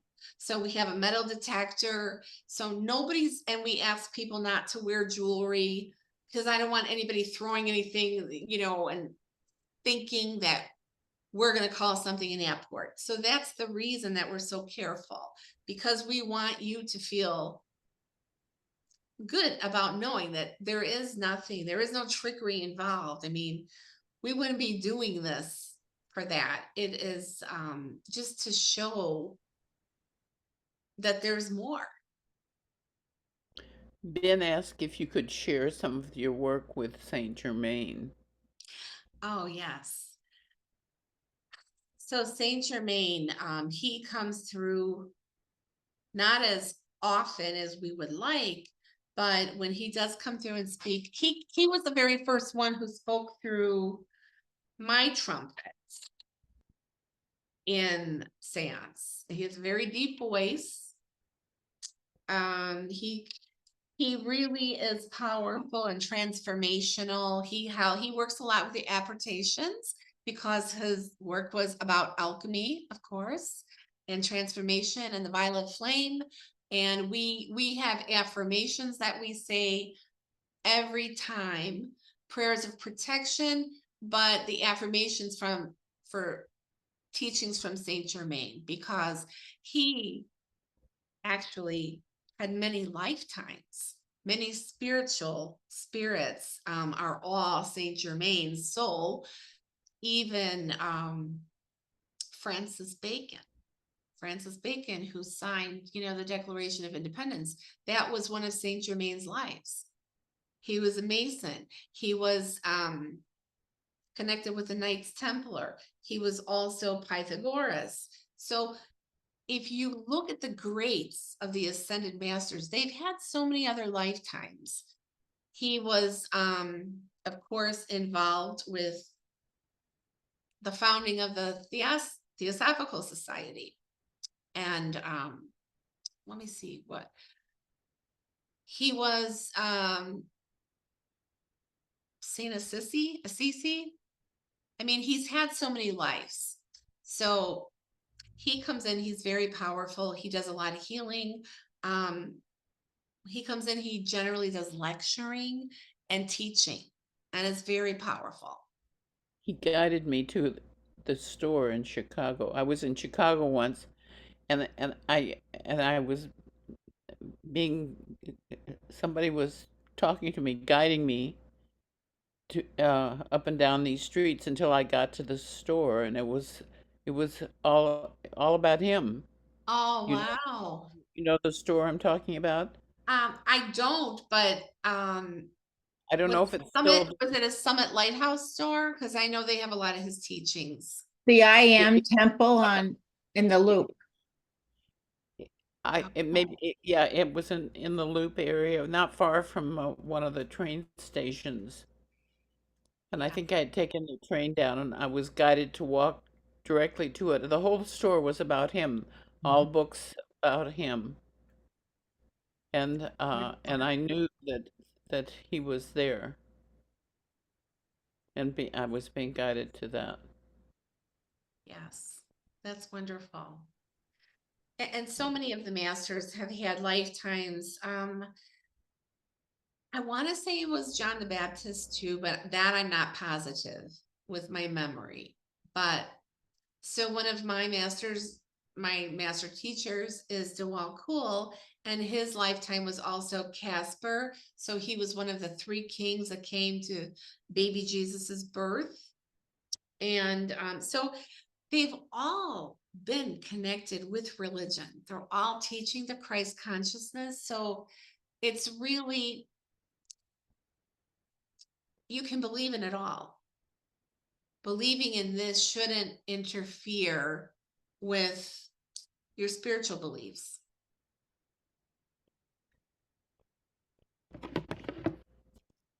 Okay, there's 14 questions. So should we start Um, addressing some more of these? um,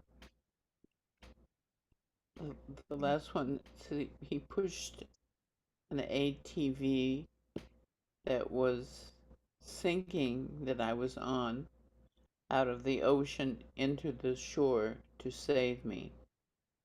Yes, they can do things like that. Yeah. They absolutely can. Um, uh, Ben asked if you knew that if Jesus had other lifetimes.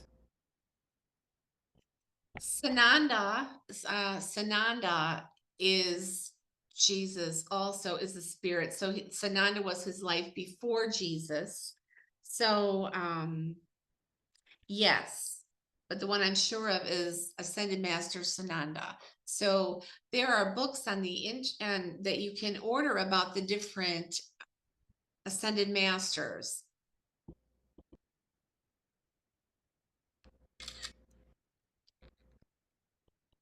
Yeah, So we covered most of the questions. James had a long one at the beginning, which we didn't address.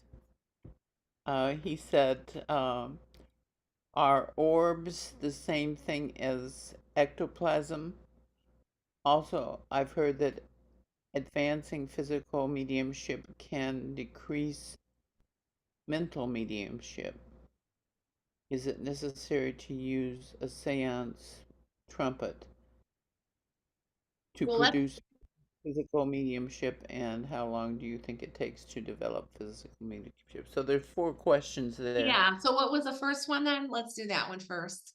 Are orbs the same thing as ectoplasm?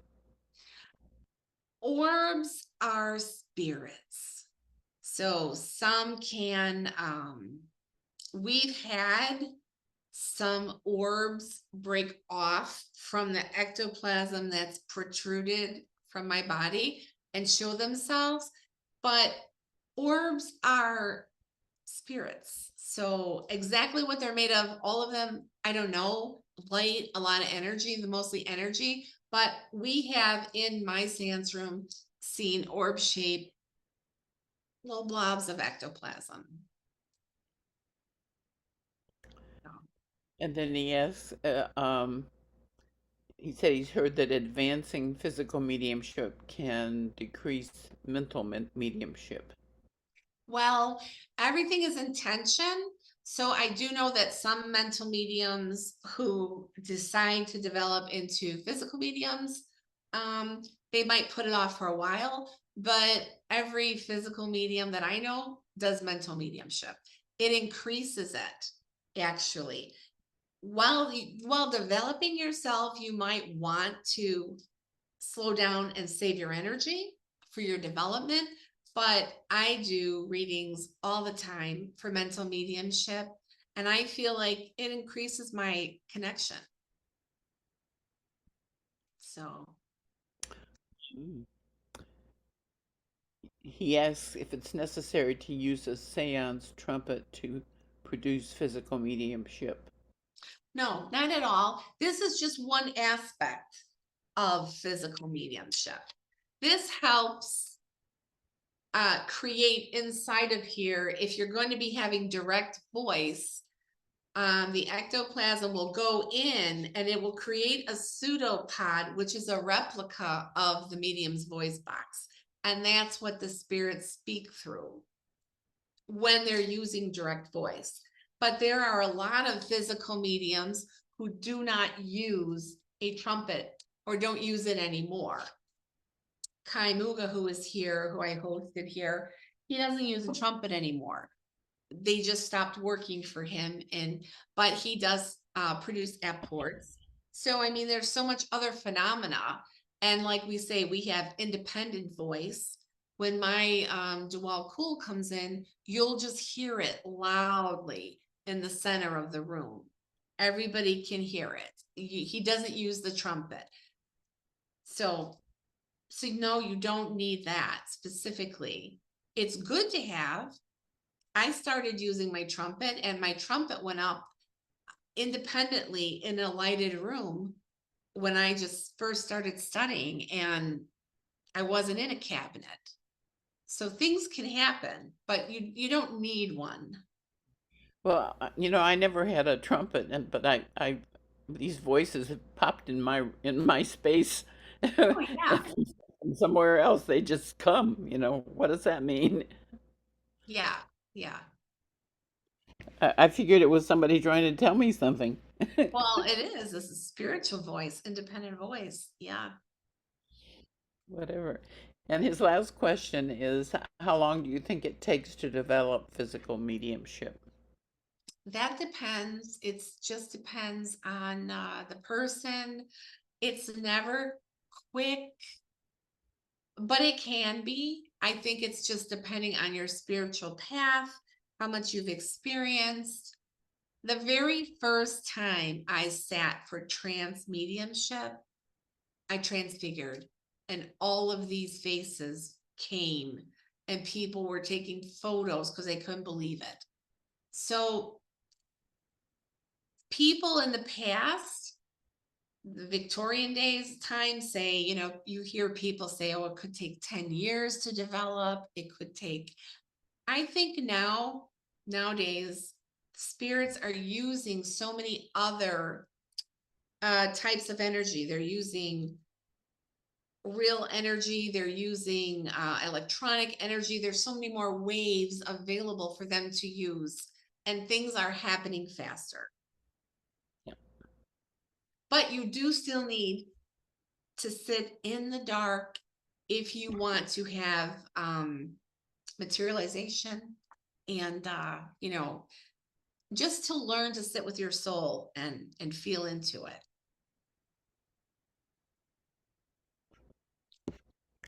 You can't really put a timeline because everybody is different. Right. What I learned on the other side is that there is no one way to do anything. Exactly. That's why I try to always encourage everybody to do it their way. I mean, you give them a guideline, but that's what I don't like about schools that want to run thing, and they're trying to, pop out cookie cutter mediums. You got to do it this way, and this way, and that's it. Or you're doing it wrong. I don't believe that. Everybody's individual, and it's as an individual as you are.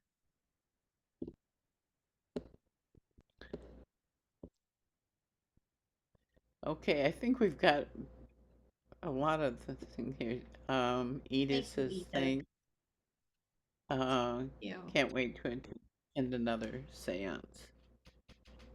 Thank you. Well, we are trying to open up the Chicago area more because, Chicago has a rich history for physical mediumship. People don't know a lot about it, but the Bang sisters, they were producing physical mediumship in the 1800s here.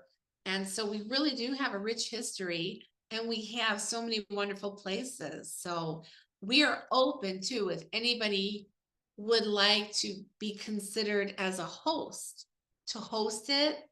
If you have room for minimum like 20 people, you can get in touch with me because we're open to working. We don't only work in event places. So we believe in the home circle and doing mediumship in homes. Debbie Rosales asked what's happening on June 28th. That's one of the groups, home groups like you're talking about. Is that full, or is it? Are there still openings? Vicki, we have to talk. It's really full. I was going to talk to Vicki today because I have more people that want to come too, and so. Could it be divided into two times? Oh, okay. I didn't know if Vicki was open, but yes, then we could, if you're not able to come this time, we could do it again. And like I said, if anybody else is interested, just contact me on social media or email or my website. And, we can talk about it. Because we really love the teaching aspect and letting people experience it. We think it's really important. Absolutely. The thing I've learned, I've been doing this since May '98 every month. And I went to the other side for the second time that I know of in '95. Wow. And what I've learned is that nobody dies. You feel exactly the same a minute after you die as you did a minute before you died. You just don't have a body anymore. Um, but basically, death is nothing to fear. And it's just so comforting to have all of this knowledge. Yes. And that makes living so much easier when you have some awareness of these things. Absolutely. It's so comforting. Yes. I So also want to let people know the very next day on the 29th, we will be teaching at the Infinity Foundation.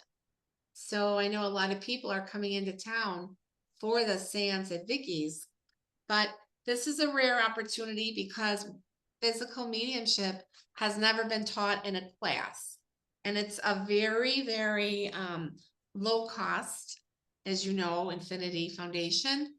And we're going to bring the cabinets, we're going to bring the trumpets, and we're going to give people an opportunity to sit in there and feel the energy.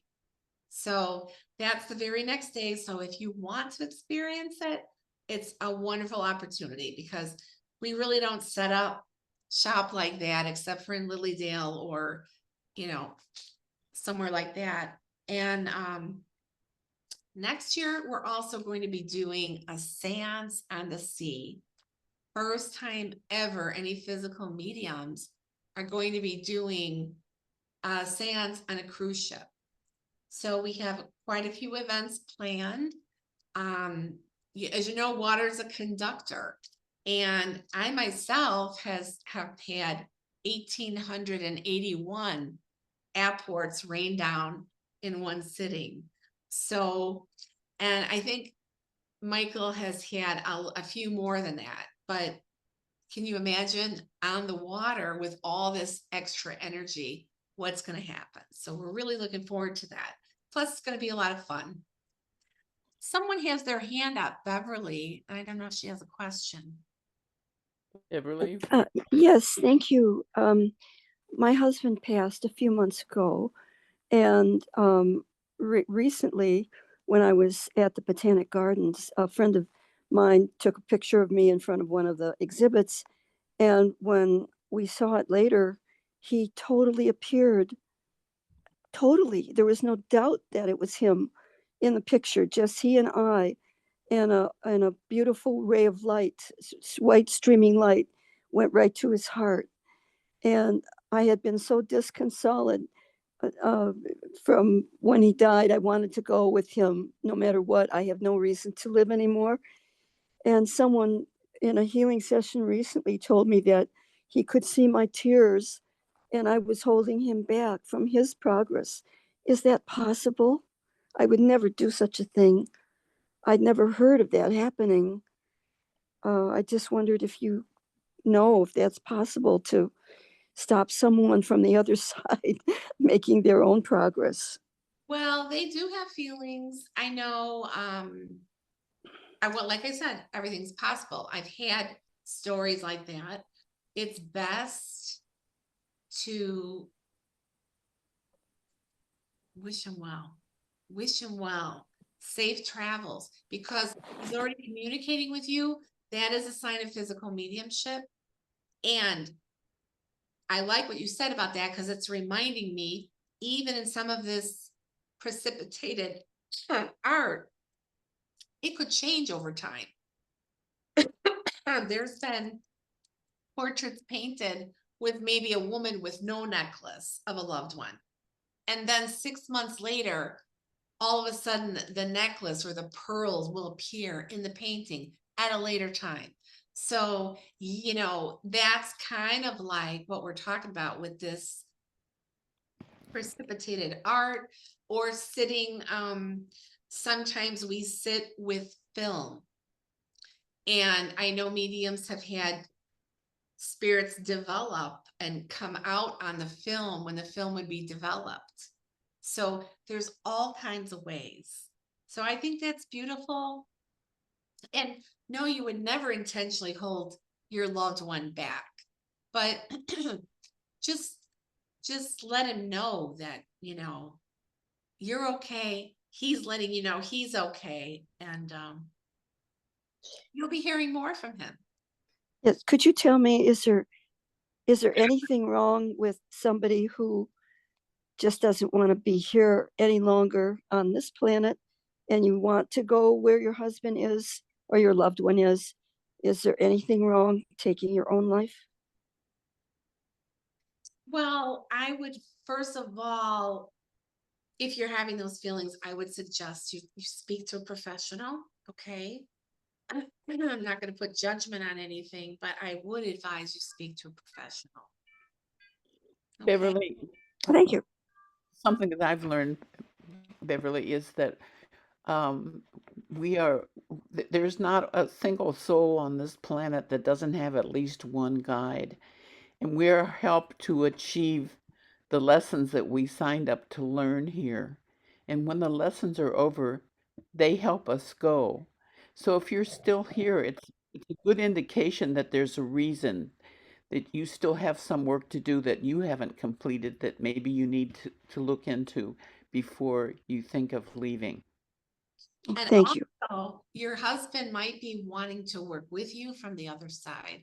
If he's already showing you signs, then I would suggest to you to be very optimistic about taking photographs and going places where you might have enjoyed together, because this is an opportunity for him to be able to show you, and for you to be able to show others what's possible. So if you were on the other side, you wouldn't be able to do that. But you have a great opportunity right now to work with him. Thank you. You're welcome. And I hope that you feel better. And exactly what was just said, there's a reason that you're still here. So look into the reason and ask your guides to show you why. But if your husband's already communicating like that, that's a wonderful thing. Thank you. To document it. You should write things down and document it, because I think you're going to find a lot more is going to be happening. Thank you, Julie, so much for your wonderful presence here today and Aw, your advice and your knowledge. Um, it was really terrific and very helpful. So um, hopefully um, we'll have an opportunity to investigate this further at some point. oh, yes. Thank you so much, everyone, for listening to me rattling on. I appreciate your kind audience and all the openness of the group. I know it's something different and but it's mind expanding. It's life changing and it's always good to delve into more, stretch our minds more Right. because it's Be out. open. Yes. So thank you so much, Diane. Thank you for hosting this every month in this wonderful organization. Absolutely.